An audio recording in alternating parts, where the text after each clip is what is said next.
Donc, Ouais. je parlais de ta bio un peu. Donc, on s'est Oui. rencontrés quand tu étais sommelier acheteur au DK77. Oui. Je pense en 2008-2009. Ça fait quand même un petit moment. Moi, j'étais en stage de Ouais. service. Toi, tu étais sommelier en chef. D'ailleurs, la carte était vraiment super belle, une super belle carte, une des plus belles à l'époque à Montréal. Donc, j'étais curieuse d'entendre un peu. Je pense pas que je connaisse ton histoire du début. C'est quoi qui t'a amené dans le vin? Qu'est-ce qui a commencé là, avec ta passion pour le vin? Qu'est-ce qui a fait en sorte que tu t'es dit, je veux m'inscrire à l'ITHQ pour un cours de sommellerie? OK. Ben, moi, à la base, je travaillais dans l'hôtellerie. J'ai travaillé dans un gros hôtel, le Hilton à l'aéroport à Dorval. Puis, j'étais maître d'hôtel au banquet, restaurant et bar. Puis, je courais partout et j'avais quand même beaucoup d'employés à gérer. Donc, à un moment donné, je commençais à avoir, ça venait lourd pour moi. Je manquais de motivation. Puis, j'étais tanné avec tous les problèmes. Et je manquais de, le feu brûlait plus. Donc, je trouvais que les sommeliers que j'avais rencontrés, ils passaient vraiment bien dans les restaurants, les clients, il y avait une belle relation avec les clients, puis ils étaient toujours plus avec les clients que moi quand j'avais avant avec les clients, c'était toujours je réglais les problèmes avec les clients que maintenant, ben, je pourrais avoir le lien direct avec les clients. Donc, puis j'ai toujours aimé le vin, puis je voulais apprendre à en connaître plus le vin. Donc, je me suis inscrit à l'ITHQ en sommellerie. Puis moi, par la suite, j'ai fait mon stage en Bourgogne, donc en France.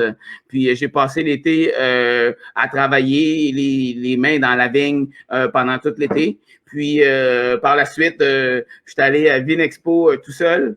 Puis je suis revenu, j'ai pris l'avion, je suis revenu à Montréal. Puis c'est là que je me suis trouvé un emploi au restaurant Les Chefs. Fait que, tu vois, que je connais pas parce que j'étais pas dans le monde de la restauration à l'époque. Les chefs, à l'époque, il y avait M. Beausoleil qui était le propriétaire, il y avait Patrice Demers comme chef pâtissier, puis il y avait Stélio Pérobolon comme chef de cuisine. Donc, on avait quand même la brigade de la cuisine était très forte.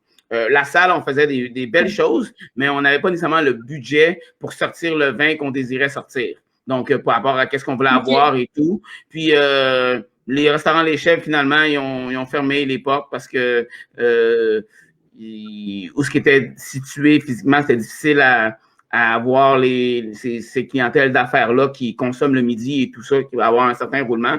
Finalement, ça a fait faillite. Donc, moi, je me suis ramassé avec beaucoup de personnes au restaurant Lalou. Le pop, bar à vin, Lalou, le petit bistrot français, trop fun, trop plaisir. Je travaillais beaucoup aussi au pop, le fameux bar à vin. Fait que j'ai eu que du plaisir là-bas. La salle est petite. Tout est bien calculé, tout est bien ordonné. Puis il y a eu plein de monde à plein d'époques qui ont travaillé au Lalou. Donc, il y avait quand même un bel historique. Moi, pendant que j'étais là, c'était, je pense, Marc-André Jeté, le chef aussi. Il y a eu même eu Danny Saint-Pierre. Il y a eu tellement de monde qui ont passé là. Puis moi, le plus drôle, c'est que j'habitais à 5 minutes de la place, puis j'étais toujours en retard, man. C'était terrible. C'était la personne qui était le plus proche, j'étais toujours en retard. Donc, ça m'a rappelé, c'était tellement le fun au Lalou, parce que qu'est-ce qu'on faisait au Lalou? Ceux qui, les soirées en restauration, tout le monde le sait, quand il y a moins de clients, ben, on commence à couper les gens. Donc, tout le monde commence à partir. Puis, vu que moi, je restais proche, ben, c'était souvent les parties à la maison chez moi. Puis, la règle, c'était vraiment très simple. C'était qu'il fallait amener un minimum d'une bouteille de vin pour la soirée. Puis, la deuxième règle, c'est que quand le soleil se couchait, quand le soleil se levait, je mettais tout le monde à la porte. Fait que, tu sais, des fois, à 6 heures... Wow, c'était la belle époque. Ah ouais, ouais. Tout le monde amenait des belles bouteilles qu'on voulait partager entre nous. Puis, on prenait des fois seulement un verre, même s'il y avait 10 bouteilles, je prenais juste 10 verres de vin. On ne buvait pas tant que ça, mais c'était plus le fun c'était le moment de qu'est-ce que j'amène pour faire partager à mes collègues quelque chose de le fun. Puis là, quelqu'un disait, hey, regarde, qu'est-ce que j'ai amené? Oh, wow! Puis c'était vraiment notre trip le samedi soir, c'était qu'est-ce que je vais amener? Ou qu'est-ce que qu'est-ce que je vais amener pour que le monde dise, ah, wow, merci beaucoup, c'est agréable de partager ces bouteilles-là avec nous autres. Fait que tu vois, on s'ennuie tous de ces beaux moments-là. Ah oui, ben oui. Maintenant, c'est juste que soit on est trop vieux ou on a un enfant qui dort à côté de nous autres. Mais justement, la Lousse, c'était vraiment une institution. Je m'ennuie beaucoup. Je suis passée devant récemment. Ouais, c'est dommage, hein? Qui d'ailleurs, je pense qu'il y a, je sais pas s'il y a un nouveau resto qui est là ou s'il n'y a plus rien du tout, mais moi j'ai passé vraiment le bistrot mais ouais, c'est le propriétaire Jean, il a tenu ça longtemps sur ses mains, puis le restaurant, à un moment donné, c'est difficile. T'avais pas. C'est toujours la même histoire, hein. À un moment donné, il faut que les chiffres s'alignent. Donc, l'argent que tu rentres versus qu'est-ce que ça te coûte, le building, tout ça. À un moment donné, il le faisait par passion, par plaisir. Puis, c'est très difficile de garder ce restaurant ouvert, tu sais. Puis, garde encore aujourd'hui. Demain, tu sais, juste pour me rappeler un peu le Lalou, quand les restaurants vont ouvert, genre d'assis, dans certains restaurants de type comme l'Express, tu sais, ça fait penser un peu le vieux classique français, puis tu sais, de manger toute cette même nourriture-là, classique-là, comme dans le bon vieux temps, là. Oui. Oh, wow. Donc, tu disais que tu avais fait un stage en Bourgogne. Est-ce que c'était ton stage de sommellerie ou c'est un stage? C'était mon stage d'après mon cours de sommellerie, oui. OK, super. Puis, dès le départ, est-ce que tu pensais devenir acheteur dans un restaurant sommelier en chef ou tu pensais plutôt faire du vin, faire de la vente? Est-ce que tu avais une idée en tête de ce que tu voulais faire comme métier en tant que sommelier? Je trouvais ça le fun. Moi, qu'est-ce que j'aimais, c'est le contact avec le client. De sommelier, puis de pouvoir suggérer des vins, puis être capable de retenir les vins, faire l'association pour les clients, quoi je peux leur offrir. Puis c'est ça qui est intéressant, moi, que j'ai beaucoup aimé, c'est la relation que j'avais avec le client dans ces restaurants-là, que j'ai beaucoup développé au DK77. Puis, ouais, c'est vraiment, au début, je sais pas qui disait, qui veut venir sommelier? Ben, ouais, pourquoi pas? Moi, oui, je serais super intéressé. Puis après ça, qui voudrait travailler dans un restaurant qui aurait beaucoup de vin? Ben, oui, moi, pourquoi pas, hein? Puis une fois que tu es comme embarqué dans le processus, puis là, le DK77, quand j'ai eu l'opportunité d'aller travailler au DK77, j'ai fait wow, change de clientèle. On s'en va au centre-ville avec la possibilité d'avoir je voyais le cellier que le sommelier avant moi m'avait laissé aussi. Nico, qui avait fait des super bons choix, que moi, j'ai découvert des vins par rapport à lui. Tout le côté nouveau monde que je connaissais peut-être un petit peu moins, que j'ai comme embrassé tout ce côté-là. Et après ça, on est rentré dans les cuvées un peu plus particulières ou certains cuvées, autant on va dire en France, en Italie, ou c'est vraiment des cuvées bien pointues. Puis nous, on les goûtait, donc à la fin, c'était beaucoup plus facile de pouvoir les suggérer. Et on avait le roulement aussi au DK77.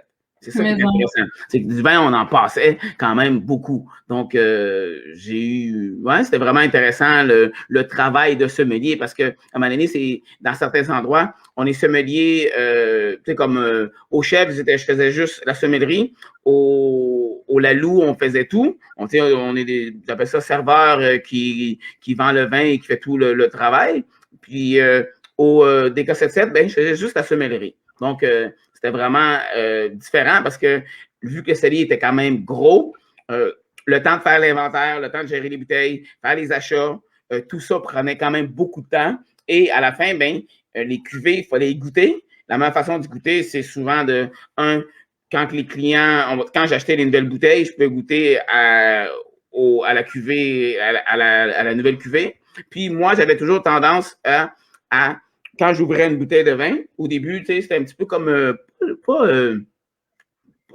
litigieux, mais tu sais, les gens, ils disaient, le sommelier sert. Il y a une différence entre se servir, entre goûter ça du vin, puis se verser un verre de vin.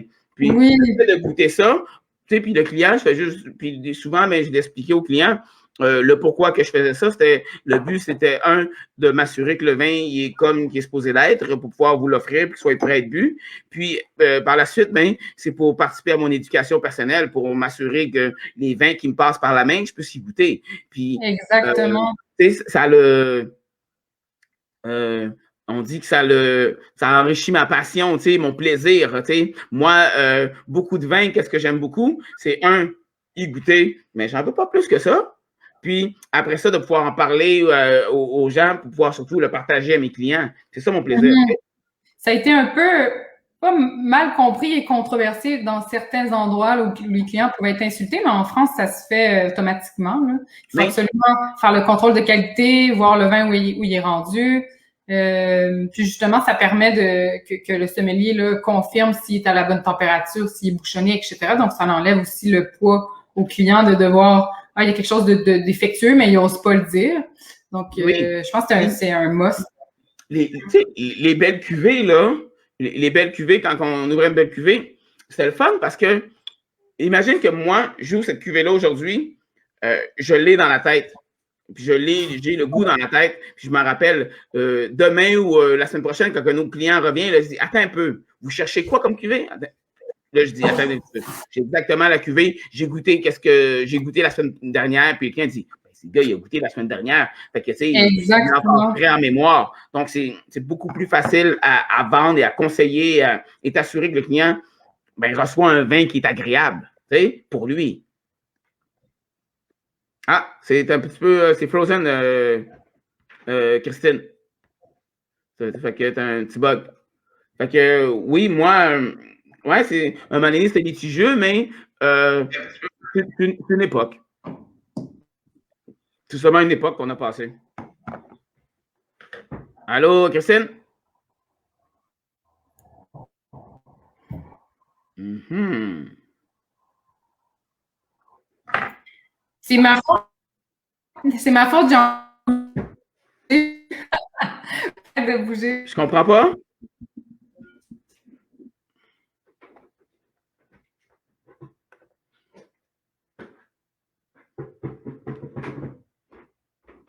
Ça fonctionnait bien tout à l'heure. On a eu un bon petit space. Hein? Oui, OK, parfait. Je continue quand même. Merci, Robert. Donc, comment dire, Christine, vu que ouais, le DK77, j'ai beaucoup appris là-bas. La seule chose que j'ai aimé, c'est que je suis arrivé, puis j'avais quand même de l'expérience comme sommelier dans 2 autres restaurants, mais j'étais encore, comment dire ça, j'appelle l'expression green, vert. Puis j'ai appris beaucoup là-bas, mais souvent, il fallait que je mette des bouchées doubles. Puis j'ai eu des moments, comment dire ça, plus difficiles par rapport à l'intensité du travail. Tu sais, on se lève le matin, on a des dégustations, beaucoup de dégustations pendant la journée. Tu goûtes, tu t'en vas réceptionner le vin qu'on s'est fait livrer au restaurant. On range les vins. Après ça, on prend les feuilles de calcul, les insérer dans la carte des vins, réimprimer la carte des vins. Puis après ça, vu que c'est le lunch, tu donnes un petit coup de main aux gens qui sont là pour le lunch parce que ça roule, puis c'est le midi. Puis par la suite, j'avais des dégustations, des représentants qui venaient me faire goûter du vin pendant l'après-midi. Donc, je m'assoyais au bar, sur le bar, puis on goûtait à des cuvées. Puis là, j'essaie de voir, OK, qu'est-ce que serait bon pour la prochaine semaine ou pour les prochains mois, qu'est-ce qu'on a, les nouveaux vins, qui me présentent quoi. Puis moi, dans le représentant, tu sais, oui, j'avais des représentants il y a des gens que je préférais plus que d'autres, mais à la fin, ce que je recherchais, c'est vraiment le vin et la diversité que je pouvais avoir dans ma carte. Donc, le but, c'est moi, je courais des fois après certains représentants pour qu'ils me fassent goûter leur vin parce qu'il y avait quand même des belles cuvées que moi, je n'avais pas. Puis, vu que c'est eux autres qui possédaient ces cuvées-là, je goûtais avec eux. Puis, parfois, je disais, non, mais je vais prendre telle cuvée, je veux y goûter, j'en veux. Ils venaient me faire goûter, puis je sélectionnais la cuvée que je voulais. Donc, puis, vu que je sélectionnais la cuvée, j'allais avoir pas mal de vins à droite et à gauche que certains restaurants n'avaient pas parce que, justement, moi, c'était pas nécessairement juste un type de vin qu'on allait. On allait vraiment partout de qu'est-ce qui est différent parce que j'avais une clientèle qui aimait différents types de vins. Donc, moi, j'aimais peut-être un type de vin. Oui, ça, c'est moi, mais j'achetais pour ma clientèle. On faisait c'est pas qu'on faisait de la business, mais je m'occupais au palais de mes clients, qu'est-ce que les autres vont aimer et pourquoi ils venaient. J'avais beaucoup, le midi, il y avait beaucoup de monde qui venait c'était des gens d'affaires, vu qu'on était au centre-ville, au coin de Drummond puis René Lévesque. Et juste en face de nous, il y avait le Centre Bell, donc des gens qui avaient des billets pour les parties de hockey. Puis cette clientèle-là était très récurrente. Donc, à un moment donné, on connaissait tous les gens. Puis je savais ce que les gens aimaient. Donc, ça ne me donnait rien d'aller trop. J'avais des vins peut-être un peu plus, je dis, à gauche, mais je n'allais pas nécessairement trop funky ou tout dépendamment, c'était pour qui. Puis, par rapport, on va dire, aux fameuses parties de hockey ou même les spectacles, les plus belles soirées que j'ai eues, c'était quand il y avait, soit appelle ça un spectacle de Céline Dion, une soirée de boxe ou certaines parties de hockey que les clients s'assoient au restaurant. Puis nous, au restaurant, vu que c'était vraiment un gros boom au DK77, parce que la partie de hockey souvent commençait à 7h30. Donc, les clients, tu finis de travailler de ta job à 5h, le temps de te rendre en voiture, tu arrives à 6h, ben tu vas être t'as 1h30 pour manger. Fait que, puis de boire quelques bouteilles de vin. Fait que, puis en plus, tu avais des clients, puis tu as payé pour des billets pour le Centre Bell qui ont coûté aussi très cher. Donc, tu veux participer à toute ta soirée. Donc, on était vraiment un tout dans la soirée pour que les gens puissent avoir du plaisir. On était seulement un passage. Donc, moi, qu'est-ce que je faisais au DK77? C'est que tous mes clients, dans ce temps-là, j'avais mon téléphone, puis à toutes les tables, on avait des clients qui étaient assignés aux tables. Ah, Monsieur X, il vient aujourd'hui. Lui, qu'est-ce que j'avais marqué? À toutes les fois mes clients venaient, j'avais écrit qu'est-ce que les clients avaient bu la dernière fois. Wow. Donc, comme ça, je savais un peu, je vois à travers les vins que je lui servais, puis je savais qu'est-ce que mon client avait bu. Donc, avant que mon client y arrive, vu qu'il arrivait toujours soit en retard ou short ou très rapidement abrupt, j'avais pas le temps non plus de boire tout le monde en même temps. Fait que je te dirais sur la moitié du restaurant, j'avais mis les bouteilles des gens sur la table, ou même des fois 2 bouteilles différentes. Puis, je donnais le speech des fois au serveur. Puis, si moi, j'avais pas le temps d'aller ouvrir ou d'aller dire au client, le serveur ouvrait le bouton, la bouteille, parce que la bouteille était sélectionnée par moi pour mon client parce que je le connaissais. Puis, de toute façon, j'avais son nom dans mon téléphone que j'avais marqué. Ah, lui, il aime ça, il aime ça, il aime ça, il aime ça. Donc, on voulait. Puis souvent, la seule chose que j'allais faire, c'est hey, salut, M. Smith, ça va bien? Je serrais la main. Puis le serveur, il avait déjà ouvert la bouteille. Puis le client était presque rendu à sa 2e bouteille. Donc, à un moment donné, ben, on faisait le service à la clientèle, il était vraiment super bon par rapport à ça. Puis, tu sais, l'autre moitié, j'avais le temps d'aller voir les gens, puis leur suggérer des vins, puis parler aussi avec eux. Mais vu que, tu sais, dans 1h30, manger 3 services, boire 1 ou 2 bouteilles de vin, tu sais, ça garoche, là, tu sais, on poussait, là. Fait que c'était vraiment un monde de ça. Puis les clients voulaient faire plaisir, tu sais, mes clients voulaient faire plaisir à leurs invités. Donc, à un moment donné, ben, c'est tout ce côté-là qu'on n'avait pas le choix d'essayer de faire ça rapidement. Donc, je sais qu'il y a beaucoup de monde qui ont apprécié cette période-là. Autant, on va dire, les serveurs, les gérants, les cuisiniers, les clients. J'ai des clients que je revois puis qui disent « Ah, on a eu tellement de plaisir pendant cette époque-là. It was a blast. » Les gens, ils ont eu vraiment. Parce que, c'était comme Cheers, when everybody know your name. Tu sais, hey, comment ça va? Suivez-vous! Oui. Salut, ça va? C'est vraiment top comme service. La cuisine était exceptionnelle. Oui. Écoute, il y a un vin qui m'a marqué sur la carte à l'époque, 2008-2009. J'ai quand même une bonne mémoire pour les étiquettes, pour les domaines. Mais c'était le rosé de Saignée de l'Armandier-Bernier. Ah oui? Oui, parce que je pense que je sais pas si j'allais régulièrement tous les jours pendant mon stage dans le cellier, mais je pense que oui, je pense que j'avais analysé la carte, tout ça, puis c'était un des produits qui m'intéressait. À ce jour, c'est un de mes champagnes préférés, une de mes cuvées préférées. Puis les champagnes de Saignée en bio, il n'y en a pas des tonnes. Puis l'Armandier-Bernier, bon, on sait que c'est un des grands domaines. Ouais, nous, dans le salon, on tripait tout sur Vouette de Sorbet de... j'oublie le nom, mais tout le monde tripait là-dessus. Puis moi, j'ai ouvert des bouteilles, là. Il y en a qui étaient... Tu sais, ça, c'était bon, là. Puis il y en a d'autres, c'est « Ah, je suis déçu. » Tu sais, tout dépendamment des vins, mais c'était vraiment la Vouette de Sorbet, là. J'en ai ouvert, là. C'était du top. Mais, tu sais, des fois, tu prends des bouteilles. Puis c'est ça qui est le fun en tant que sommelier, c'est que autant que on se fait pas l'idée sur une bouteille. Non, c'est ça. On fait l'idée sur plein de bouteilles que j'ai ouvertes ou que j'ai bu. Ou que... mais c'est vraiment, comme toi, tu me dis, moi, je parle de Vouette de Sorbet, puis toi, tu me parles de l'Armandier-Bernier.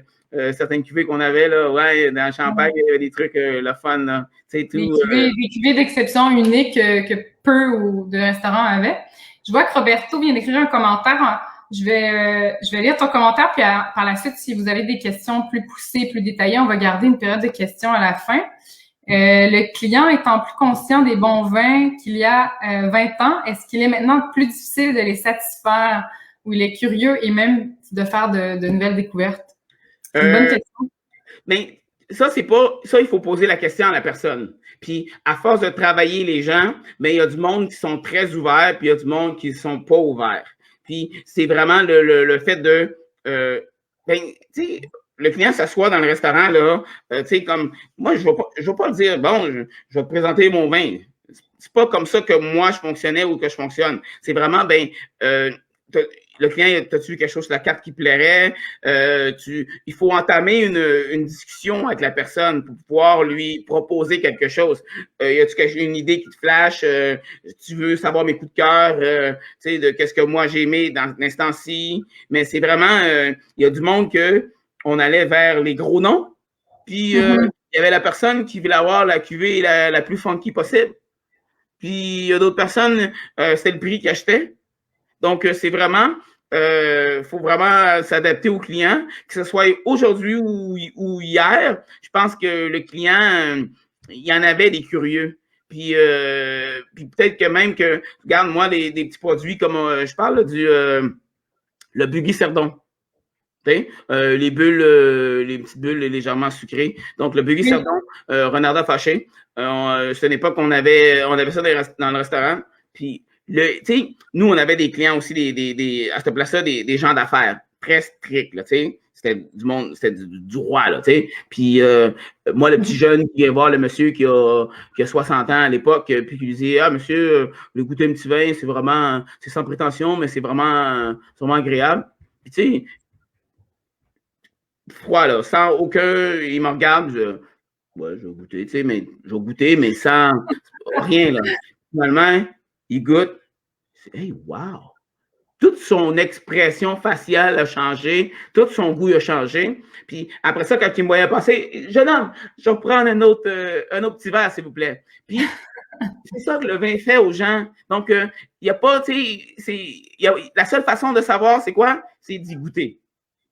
C'est de le suggérer. C'est de le suggérer. Exactement. Le client, il goûte, il fait comme wow ou non. Tout à fait. Puis c'est ça, au moins, mais tu sais quoi t'en tenir. Fait que, puis les plus belles découvertes, c'est des gens comme ça qui ils font comme wow, hey, c'est quoi tu me sers là? La première fois que je goûte à ça, c'est donc bien bon, c'est donc bien le fun. Puis on les pique avec la curiosité, puis ils veulent découvrir quelque chose d'autre après, tu sais. Oui, vraiment. Puis, on va parler peut-être un peu tantôt de toute la nouvelle vague vin nature, biodynamique et naturel qu'il y avait presque pas ou pas du tout à l'époque. Ouais. Mais on va y aller avec ta première suggestion, une des recommandations que tu as fait pour la dégustation. OK. Qui est les bulles. Ben, regarde, moi, si tout le monde peut voir, je pense que tout le monde peut bien voir, c'est le Lambrusco di Sorbara. Donc, Lambrusco di Sorbara, on peut en trouver à la SAQ présentement, mais moi, mon histoire pour ce vin-là, j'ai toujours été un fan de Lambrusco. Pourquoi? Parce que, c'était différent à l'époque que moi, j'ai fait mes formations en sommellerie. Des bulles rouges, on ne connaissait pas ça. Beaucoup, il n'y en avait pas tant. Ce Lambrusco-là ici, le Lambrusco di Sorbara, il est très rosé, il est très clair, puis aussi, il est dry, donc sans sucre. Puis, autant que tout à l'heure, Christine, elle me dit, ah, il est sucré, il n'est pas sucré. Non, il est dry. Puis, autant que ça part vers... j'ai toujours aimé le Lambrusco parce que, justement, c'était différent. Puis, j'étais il y a quelques années, j'étais à Cape Cod avec une amie. Puis, on s'en va par là-bas. Puis, on venait souvent le soir tard parce qu'on restait pas nécessairement à Cape Cod. Puis, on revenait dans un petit village où on couchait parce que le soir après, on s'en allait à New York.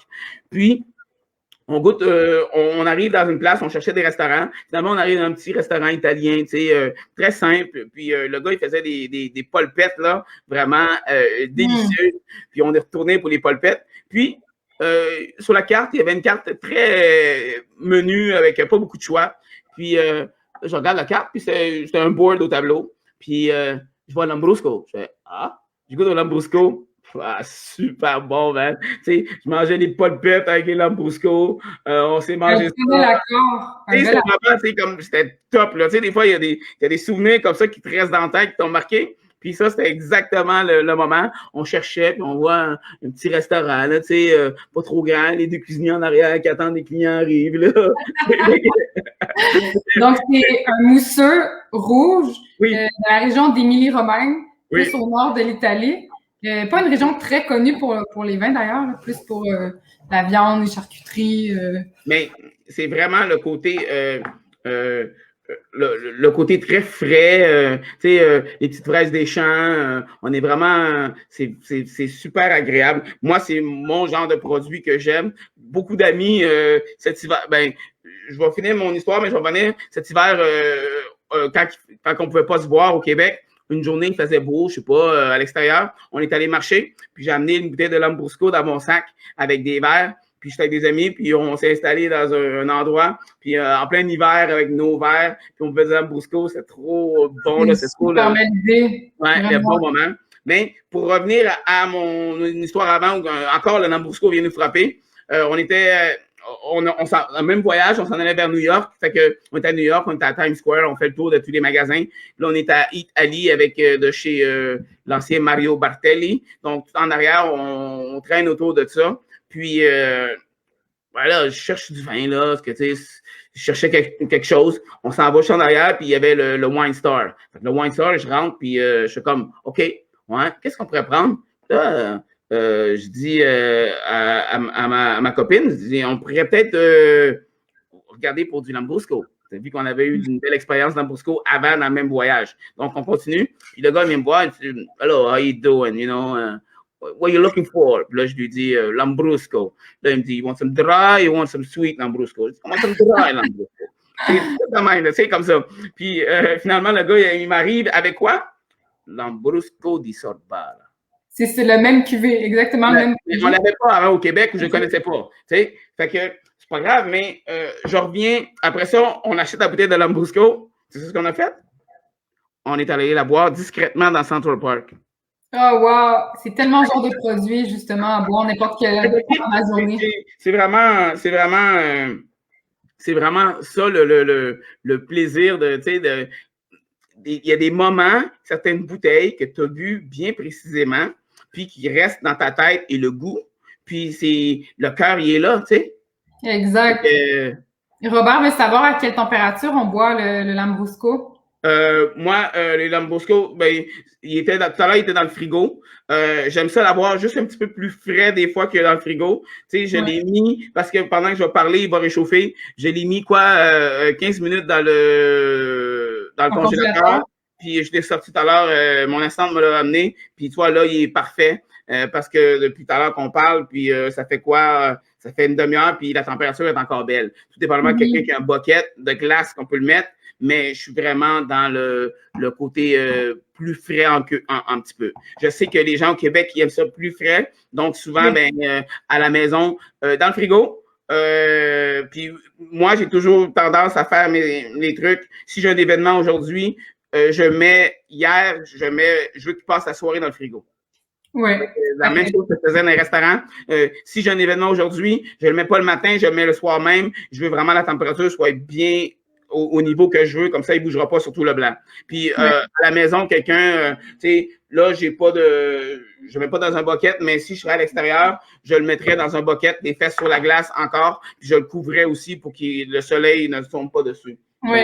C'est vraiment un produit à découvrir. J'ai assisté à un masterclass avec Guinaël Rivel sur le Lambrusco, où on a dégusté plein de Lambrusco, justement, plus sucré, plus dry.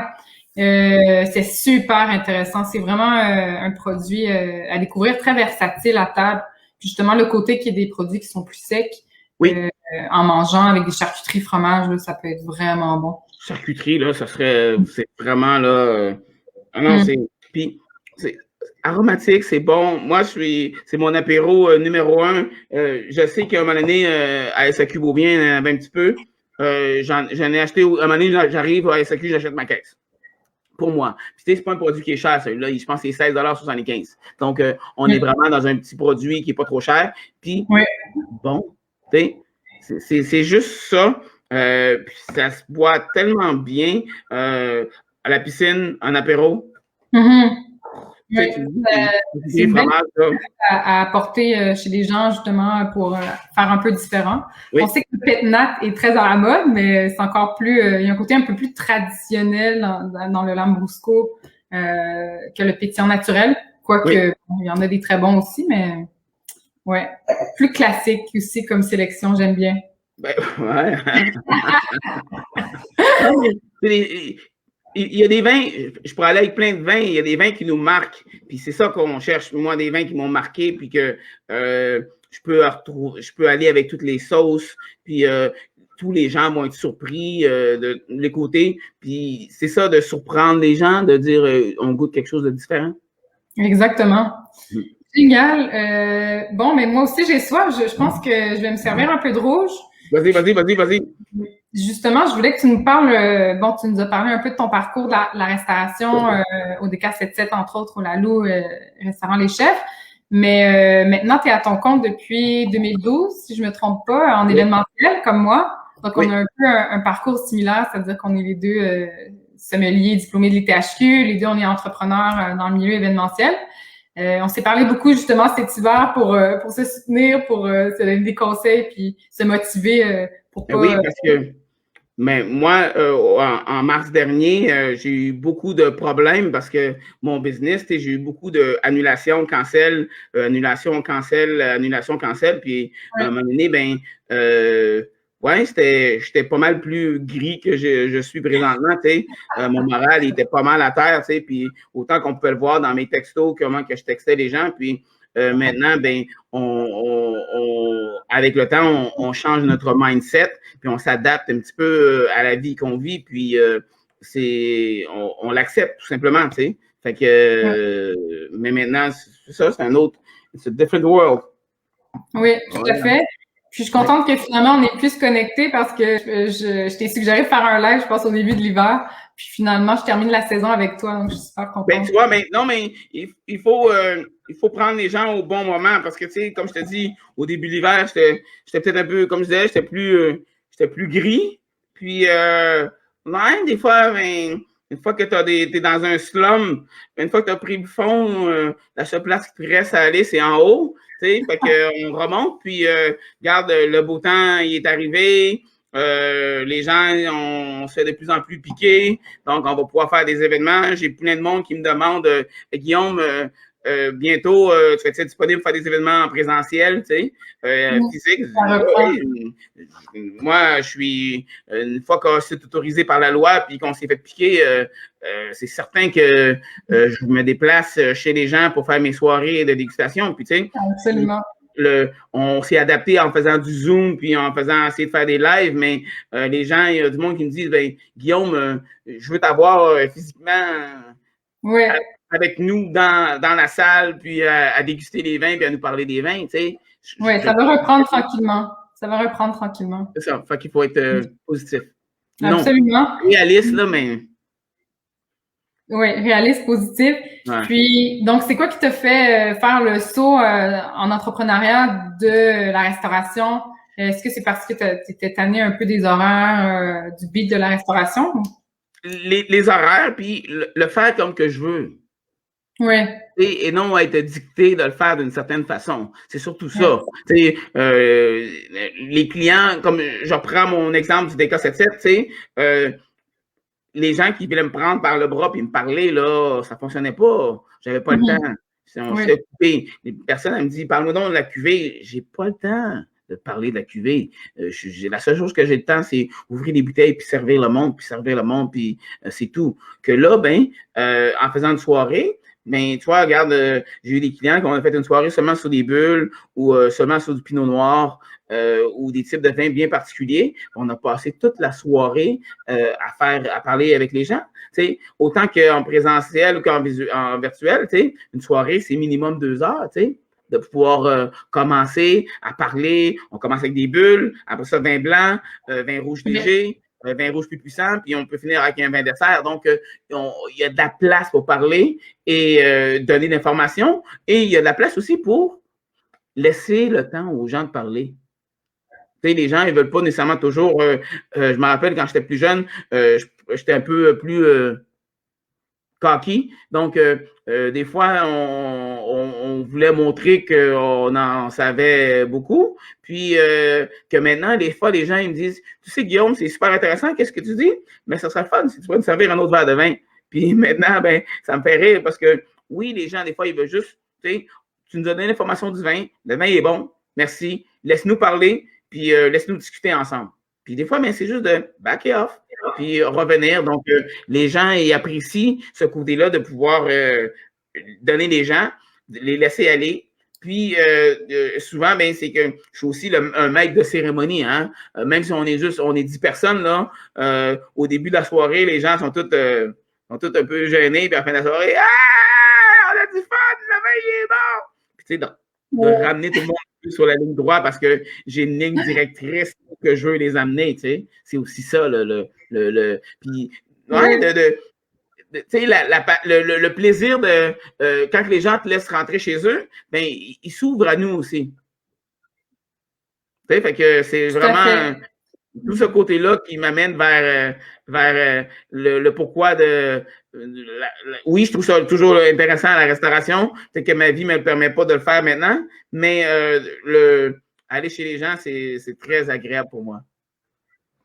Donc, c'était vraiment le désir de connecter plus, de partager avec les gens. Puis, oui. Je sais que pendant un moment, tu as continué à faire un peu de restauration tout en lançant ton entreprise. Là, maintenant, tu es à temps plein. Oui, à temps partiel. Au début, oui, on y va tout le monde. Ben, c'est classique, on y va à temps partiel. Puis après ça, on essaie d'embarquer. Puis, avant la pandémie, j'étais pour faire une très bonne année. Puis malheureusement, ben, on recommence à zéro. Donc, tout le monde a un pas en arrière pour pouvoir faire 2 pas en avant.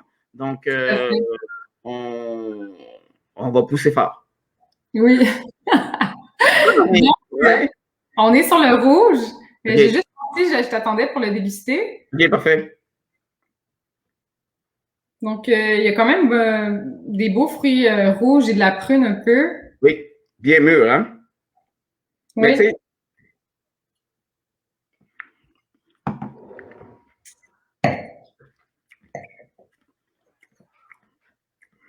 malgré tout, le fruit est bien mûr. On a un beau petit côté, une belle fraîcheur. Puis Gulfi, qu'est-ce qui est le fun, c'est qu'ils sont à un niveau de la mer quand même assez élevé. Donc, on a quand même un beau niveau. Ouais, merci, le Nero Viejo. Donc, le Nero d'Abola. Donc, de Gulfi. Puis, qu'est-ce qui est intéressant, c'est que moi, j'ai goûté à plusieurs de ces cuvées à plusieurs fois. Puis, tu vois, c'est le genre de vin que quand j'étais au DK77, ça serait parfait pour mon client qui va voir, on va dire, une partie d'hockey qui veut manger un steak avec cette soirée-là. Quand même une belle fraîcheur. Le petit côté, genre, une belle rondeur, le côté velours, un petit peu, moi, j'appelle en bouche. Oui, vraiment. Très soyeux, qui tapisse la bouche. Donc, les gens, c'est un beau...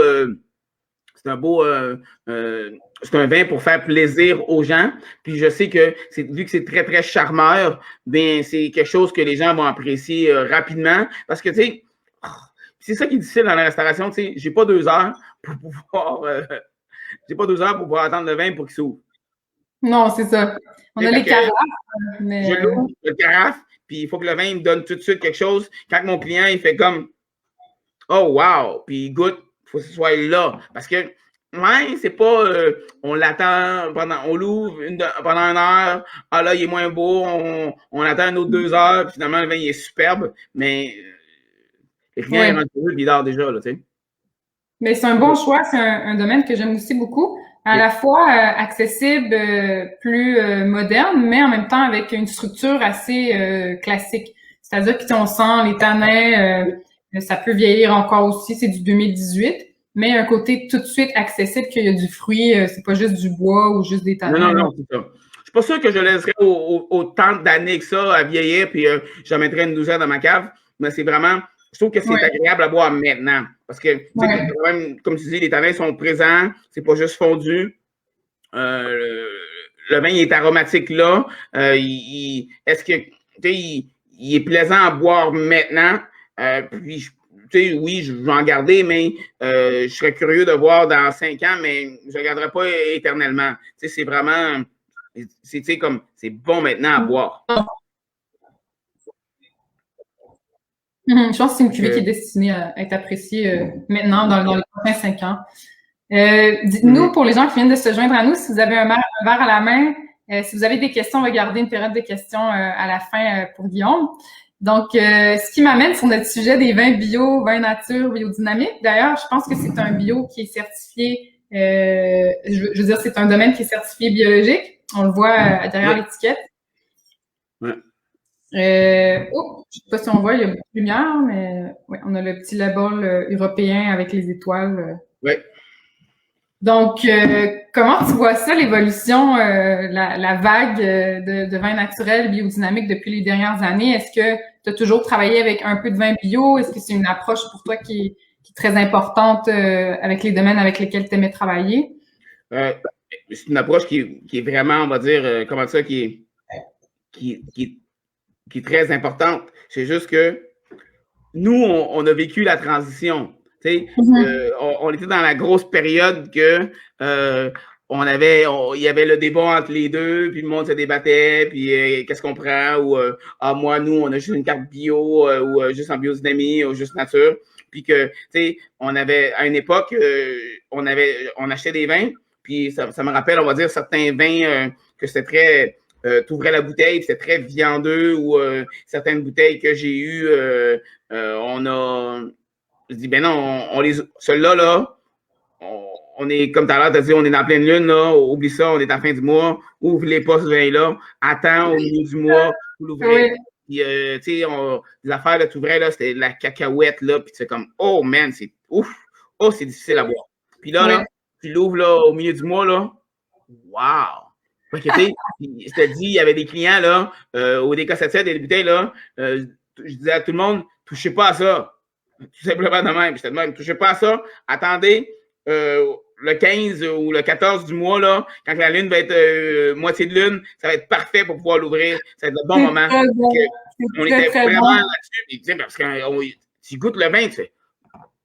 Puis là, le monde disait non. Puis là, goûte-y. Là, j'étais avec des collègues, puis hey, ben oui, c'est exactement ça, Guillaume. Ce vin-là, puis c'était le milieu du mois, c'était de toute beauté. Puis le vin était juste pas prêt.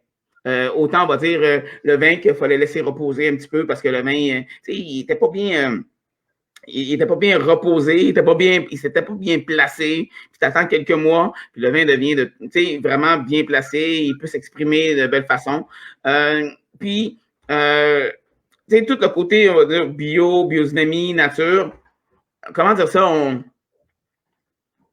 on a grandi à être là-dedans, puis à poser des questions, puis à savoir, est-ce que vous, tu sais, moi, je me rappelle, le monde disait, ah non, oui, on n'est pas encore en biodynamie, mais on est en culture raisonnée, ou on n'est pas encore bio, on est en culture raisonnée, donc beaucoup de monde, on était là-dessus. Puis, le temps de transition, ces gens-là qui bougeaient, puis, fait que, c'était vraiment une époque qui était c'était très intéressant parce que on était en train de changer. Il y a des bouteilles que j'ouvrais, là, c'était vraiment. Puis, tu sais, il y a comme une période qui s'est faite que les gens ils ont été capables de bien gérer ce côté nature-là du vin. Que, à un moment donné, là, il y en a, là, je te le dis, c'était terrible. Le vin, là, le vin bougeait énormément. Puis, tu ouvrais des bouteilles, c'était vraiment à chaque fois, tu avais une surprise de qu'est-ce que tu allais voir dedans. C'était soit un chef-d'œuvre ou soit tu disais, mon Dieu, c'est bien non terrible, ça. Tout a vendu au client, puis tu as tout fait, t'as fait une vente au client, puis finalement, c'est pas du tout ça. Donc, c'était vraiment ce côté-là qui était difficile à voir, que maintenant, ben, je trouve que les vins nature puis la biodynamie, les vins sont stables, tu sais. C'est vraiment, les gens, ils ont comme une expertise qui s'est développée puis qui s'est mis en place, que les gens, maintenant, qui ont vraiment une expertise. Fait que, ouais, maintenant, tu sais, je porte plus nécessairement, je porte moins attention parce que j'y vais naturellement vers le vin bio, le vin nature.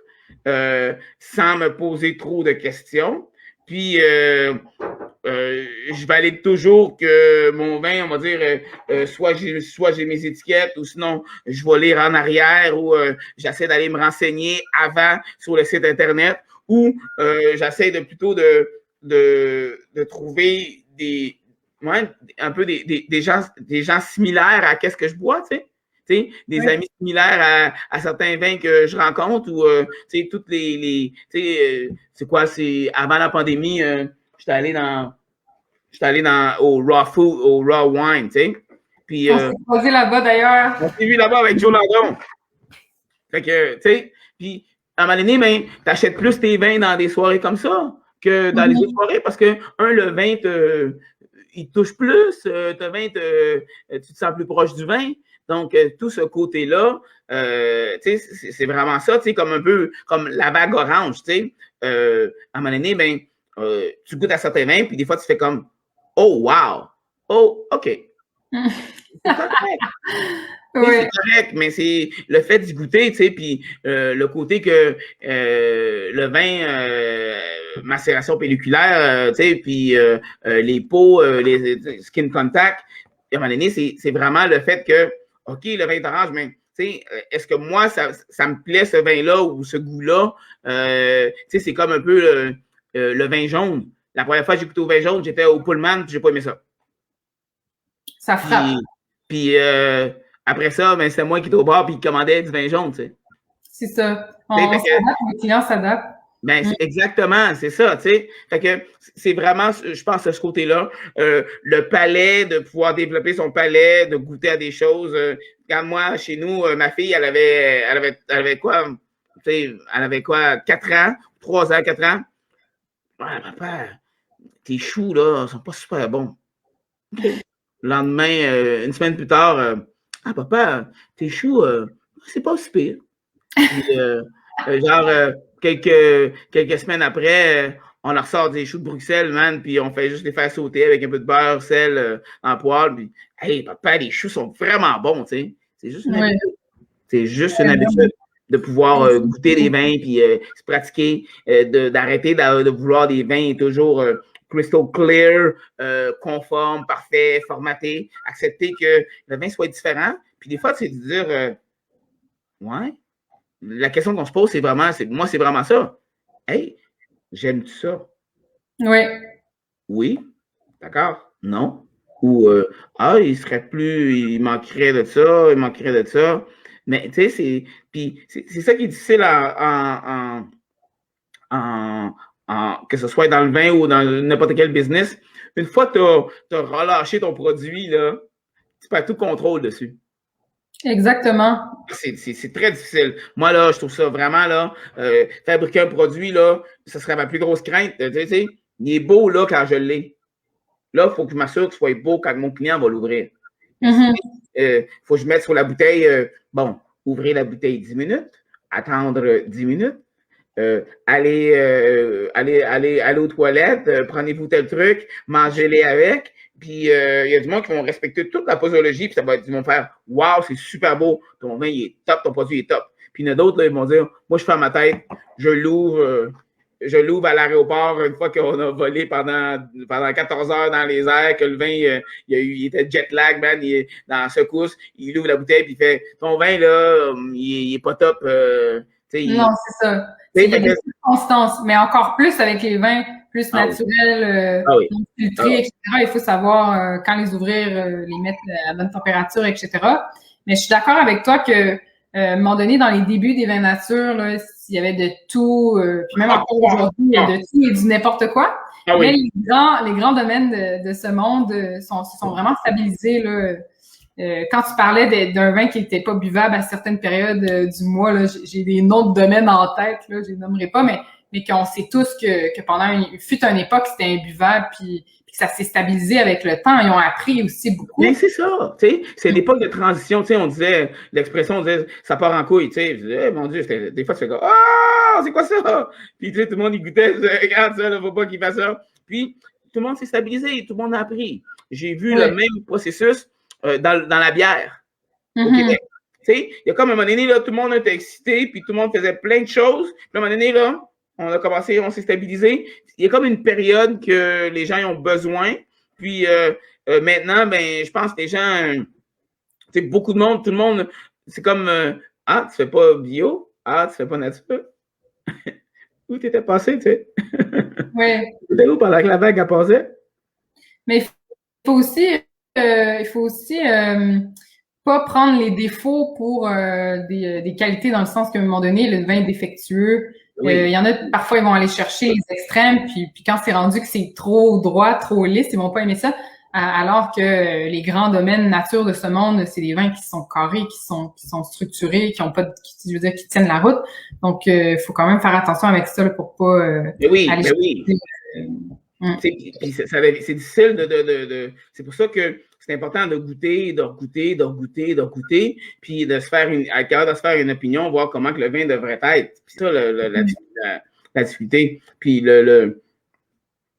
la qualité, je dis, du sommelier, de pouvoir toujours regoûter, parce que on est tous des bébites à changement. Et on est en perpétuel changement. Moi, il y a des choses que j'ai achetées il y a quelques années, puis j'ai fait, pourquoi j'ai acheté ça? Puis il y a des choses que j'ai achetées, j'ai fait, waouh, j'étais tellement intelligent d'acheter ça. Absolument. Le vin change, puis il nous suit comme nous, on évolue, le vin évolue aussi. Ouais. Puis notre palais évolue, notre façon de goûter. Oui, absolument. Ah oui. Moi, des fois, je goûte, là, je fais juste, tu goûtes, c'est waouh, tu sais, c'est bon, man, j'aurais le goût de tout boire la bouteille, mais tu sais, c'est comme, on n'est pas, ouais, c'est, je sais pas, moi, c'est plus, c'était une époque où on voulait goûter à tout, là, tu sais, moi, I want it all, tu sais, je vais tout goûter, tu sais, puis telle chose, les petites cuvées, les grandes cuvées, tu sais, c'est vraiment, ouais, c'est ça. C'est ça le métier de sommelier, dans le fond, c'est la curiosité, c'est le eager, là, la soif de découvrir, de goûter. Je pense qu'il va toujours rester aussi. Là. Oui. Ben, moi, en tout cas, je pense que c'est le plus gros plaisir que j'ai dans le vin, c'est de partager ce goût-là avec quelqu'un. Ouais. Quand quelqu'un me dit, ben, t'as-tu goûté tel vin? T'as pas goûté, attends un peu, viens chez nous, on va craquer une bouteille, on va te faire goûter. Tu sais, à la maison, les plus belles soirées que j'ai eues, tu sais, je dis, c'est quelqu'un qui travaille dans le domaine, puis il dit, assieds-toi. Ouais, OK. Là, on commence, c'est des bulles, c'est OK. Là, finalement, hey, attends un peu, j'ai d'autres choses, là. Attends un peu, j'ai d'autres choses. Je dis, ouais, mais Guillaume, je ne vais plus repartir chez nous. Mais non, mais, tu sais, c'est le plaisir de faire goûter, de partager avec la personne, puis t'aimes ça? Ouais, attends un peu. T'aimes ça? Ah ouais, attends un peu. Tu sais, de craquer d'autres bouteilles, là, tu sais. Puis ça revient à mon même soirée, mes mêmes histoires qu'au Lalou, quand on se rencontrait après le travail, de pouvoir goûter du vin. Tout le monde amenait du vin pour pouvoir goûter. C'était ça le plaisir. Le plaisir, c'était pas de, oui, boire, mais c'était de goûter puis de partager avec nos amis. Oui, il n'y a rien de pire qu'ouvrir une grande bouteille tout seul chez toi puis tu partages avec personne, c'est tellement plate. à part dans Sideways, hein? Oui. Avec son burger, là. Oui, il y a des exceptions quand on veut se gâter. Donc, on a Robert qui nous dit je devrais prendre l'habitude de prendre un verre pendant les lives. Oui, absolument, Robert. Oui, pour nous partager. Ouais. Moi, je pense que c'est parce que techniquement, moi, j'ai 2 bouteilles à la maison. Puis là, je suis un peu pogné tout seul pour les boire, mais techniquement, j'en donnerais à tout le monde. Puis je m'assurerais que tout le monde ait un verre. Puis vous voyez qu'est-ce que je pense, qu'est-ce que je dis. Ah oui, Guillaume, tu as raison. Ah oui, je te suis. C'est vraiment ce côté-là que le fait de le fun de partager le goût du vin. Puis des fois, c'est même pas d'en avoir beaucoup. C'est juste pour pouvoir se mouiller les lèvres que j'appelle. Puis de cette façon-là, ben, on peut goûter tout le monde ensemble puis partager le bon moment. Vraiment. Écoute, il est déjà 8 heures. On va ouvrir la période de questions. S'il y en a qui ont des questions spécifiques à Guillaume, que ce soit des vins, des recommandations. Puis en même temps, je pense que j'aurais une dernière question pour toi pour ceux qui aspirent à faire un métier soit en sommellerie ou dans le vin en général, que ce soit comme blogueur, chroniqueur, sommelier conseil, tout ça, parce que le métier de sommelier pur, comme sommelier en chef qui fait juste la sommellerie, ça tend à disparaître un peu plus, là, surtout avec qu'est-ce qui s'en vient. Donc, qu'est-ce que tu leur donnerais comme conseil, comme astuce d'un sommelier d'expérience? Ouais. Moi, Mais c'est de. Comment dire ça? Ça revient à la même chose que je disais, de pouvoir goûter les cuvées, puis les partager aux gens, puis pouvoir montrer la passion qu'on a en arrière du vin, avec mettant des termes du technique, puis être, tu sais, puis de comprendre que la personne, c'est facile de dire ouais, ce vin-là, il n'est pas bon, mais vous savez-vous le temps que ça prend, puis comment faire pour faire du bon vin? Si vous êtes si bon que c'est facile de tourner du revers de la bouteille, mais tu passeras l'été dans le champ en train d'essayer de faire pousser du beau raisin pour pouvoir arriver à faire du bon vin. C'est pas si facile que ça, tu sais. Oui. Ça demande beaucoup de travail, puis on apprend avec les années. Et ouais, fait que c'est peut-être le jugement ou tu sais, de faire attention. Des fois, le vin peut être pas nécessairement être top, mais tu sais, est-ce que tu as goûté une bouteille sur X ou puis même, tu sais, des fois, c'est peut-être d'essayer d'en goûter d'autres plus, puis d'être un peu moins sévère sur les gens. Puis, ouais, c'est encore la même affaire, tu sais, encore, parce qu'on était renfermés à cause de la pandémie, mais je me promets que quand la pandémie va arrêter, ben, je vais essayer le plus possible de me faire des salons, puis de goûter, puis de regoûter, parce que là, on était comme un peu isolé du truc. Fait que, tu sais, on a eu comme pas une période de froid, mais ouais, de recommencer à regoûter puis à rembarquer dans l'effervescence parce que c'est ça c'est ça le jeu. Il faut goûter pour pouvoir comprendre. Si tu goûtes pas, tu ne comprends pas. Exactement. Ben, merci pour le conseil, c'est judicieux. J'ai mon amie Joanie Métivier qui dit, moi, je prends un verre en l'honneur de la semellerie. Yeah!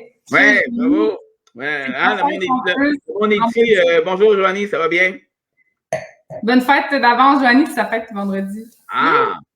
Robert dit, si vous aviez un vin à nous suggérer cet été, ce serait lequel? Moi, un vin que j'aurais à suggérer à du monde cet été. Blanc, rouge, bulle, Robert, qu'est-ce qui est disponible à la SAQ, tu sais? Oui, je sais que c'est difficile juste comme ça de popper les. Moi, là, si je me lance, là, regarde, Robert, moi, je m'en irais vers je m'en vais vers la Loire. Il fait beau, on va boire du blanc. Si tu es capable de trouver un muscadet de la Loire en importation privée ou un chenin blanc, ça serait super bon, un chenin blanc en IP. Ça serait super le fun parce que je pense que ça va être des vins qui vont être aromatiques, qui vont être goûteux. Mais on va rester toujours des produits assez secs en bouche qui vont te rafraîchir la bouche. C'est vraiment ce genre de produit-là, je pense que l'été. Puis, bien sûr, il y a toute la vague des rosés qui vont sortir. Donc, ouais, de plus en plus sont meilleurs embarqués dedans. Puis, tu sais, je sais pas, je dis aux gens, allez à la SQ demain, là. Puis, vous avez, on va dire, vu qu'on va pouvoir se rencontrer 8 personnes de la même famille et ou 8 personnes différentes à l'extérieur. Vas-y, sors 4 bouteilles, puis dis au monde, on va goûter. Puis une fois que le monde sont faits sur l'idée qu'est-ce qu'ils ont aimé le plus, ben, retourne à SAQ, puis achète-en quelques-unes bouteilles pour t'assurer de, pendant tout l'été, tu vas pouvoir goûter à cette bouteille-là que vous avez bien aimée. Puis, 3 bouteilles, au moins, tu vas pouvoir passer quelques soirées. Si c'est 6, c'est 6, c'est 12, c'est 12. Mais c'est juste le fait de t'en acheter quelques-uns, d'y goûter. Puis après ça, ben, on y va avec celui qu'on a préféré. Puis tu vas voir comment que, vu que de laisse passer pendant l'été, à un moment donné, tu dis, on se retrouve-tu encore? Tu te rappelles le petit rosé, là? Ah oui, on a beaucoup. Et il t'en reste encore quelques bouteilles à la maison. Puis, de toute façon, à l'SAQ, une fois que, après 2 semaines, il n'y en aura plus. Fait que ça sera plus facile de trouver. Fait que c'est très important de goûter. Après ça, de retourner, puis d'acheter une certaine quantité pour en avoir pendant une petite période, parce qu'après ça, il n'y en a plus. Puis de toute façon, ben, on va vous suggérer d'autres vins, comme ça, tu vas en avoir plusieurs à faire à la rotation. Comme ça, tu as toujours des nouveaux vins à goûter, puis tu ne bois pas toujours la même maudite affaire. Tout à fait. Génial, la Loire. Je suis entièrement d'accord, grande fan de la Loire. Il y a tellement d'appellations, puis il y a du vin de dessert au vin rouge corsé, saumure, champigny, chinon, etc. Donc, ouais, absolument d'accord. Moi, je vais, en parlant de Sancerre, je vais m'acheter, quand ça va sortir, les Sancerre des frères Cotta. Miam. Tu as déjà goûté à ça? C'est tellement bon. Il y a certains produits, là, c'est comme, mon Dieu, tu sais, c'est comme, oh. Yes, j'ai tellement hâte qu'on déguste en personne. Merci, Ah ouais, hein? moi, J'espère que le premier salon, là, tu vas voir que moi et toi, Christine, on va être là longtemps. Absolument. Puis je pense qu'avec tout le monde de l'industrie, ça va être à chaque fois, les salons, de toute façon, c'est des retrouvailles parce que c'est des gens que tu vois une fois par année, 2 fois par année. Tu sais, au lieu de déguster, on est en train de faire des retrouvailles, puis c'est toujours le fun. Oui. Mais là, le prochain, là, ça va être fou. Ah ouais, ça va être monstre. Ça va être vraiment fou. Merci de tes suggestions. Merci à tout le monde. Merci de votre patience pour la connexion au réseau. Mais écoute, tu t'es bien débrouillé, Guillaume, même si tu n'as pas toujours été là. J'allais dire, ouais, la connexion Internet n'est pas toujours bonne partout. Hein? Non, écoute, c'est la première fois que ça arrive, mais écoute, ça doit être à pleine lune. Donc, si les gens veulent te rejoindre, ils peuvent te rejoindre sur guillaumeturpin.com. Oui, guillaumeturpin.com, il y a sur mon site Internet, les gens peuvent aller voir. Comme que je dis, ben, je fais du virtuel et du présentiel présentement. Tu sais, le virtuel, on est sur 2 bouteilles de vin, gravlax de saumon, charcuterie, fromage. J'ai toujours un petit livret pour suivre la dégustation. Comme ça, les gens ils ont quelque chose pour pouvoir suivre. Puis moi, j'anime la dégustation en faisant des jeux, en faisant apprendre les gens certaines choses, puis d'avoir du plaisir. Puis en présentiel, ben c'est encore plus fun parce que c'est du vrai, c'est tangible.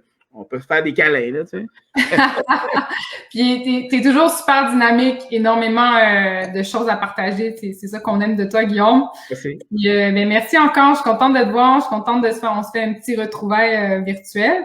Puis, hâte de collaborer avec toi, que ce soit pour des événements ou... Oui, bien, tu sais, c'est ça, hein. C'est le pouvoir de pouvoir collaborer puis de ouvrir d'autres portes parce que... Travailler ensemble, ça va beaucoup mieux, tu sais, si on est tout le monde ensemble, tu sais, je vois Joanie, puis là, ça me fait penser, ah oui, Joanie, tu sais, c'est comme, puis c'est ça, à un moment donné, puis le fait de rester chez nous, tu sais, dans notre petit bureau, tout seul, à s'apitoyer sur nous-mêmes, en tout cas, moi, je l'ai fait, là, mais, tu sais, c'est pas facile, fait que sortir, puis de s'ouvrir, puis parler aux gens, c'est beaucoup plus, tu sais, l'avenir est devant nous, tu sais, c'est ça qui est intéressant, tu sais, l'avenir va être beaucoup plus rose. Vraiment, puis le vin, c'est ça, c'est de collaborer, de partager.